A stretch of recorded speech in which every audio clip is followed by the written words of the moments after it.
Do you realize that Newton could have been condemned to death or imprisonment, as Galilei before him? And he would have had to abjure his own scientific research. He would have had to do that had he spoken out and expressed his convictions. At the time, this was considered a crime liable to capital punishment. Newton believed that the concept of the Trinity is insupportable. He had to face problems because of his belief.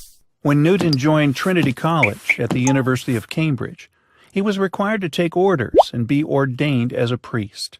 But he continued to put this off indefinitely. When he was selected for the Lucasian chair, he requested a personal appeal to King Charles II, requesting that he be exempted from this requirement because he did not believe in the Trinity. Plainly put, Newton believed in the one God. Amazingly, his concept of God and Jesus was close to the Islamic concept. His biographer, Richard Westphal, writes, Newton recognized Christ as a divine mediator between God and man who was subordinate to the Father who created him. Newton then considered Jesus an intermediary between God and man, and that he was subject to his Creator. Indeed, God's messengers have such intermediate roles between God and his creation, and they are subject to God's will like all creatures. Newton followed Arius, who was a Unitarian, and rejected Athanasius, who believed in the Trinity.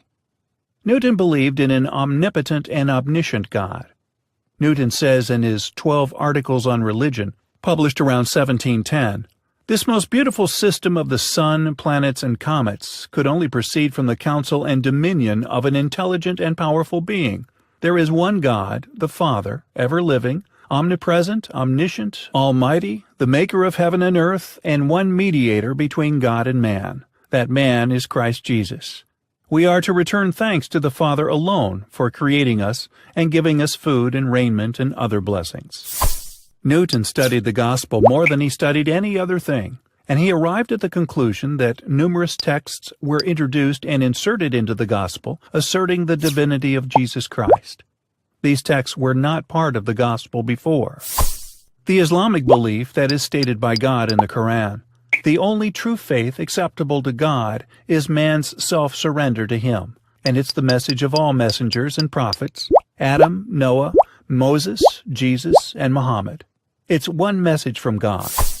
Newton came very close to this idea when he said, "The first religion was the most rational of all others, till the nations corrupted it."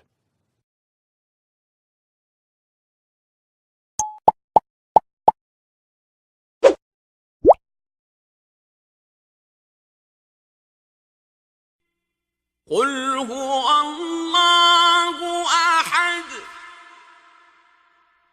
الله الصمد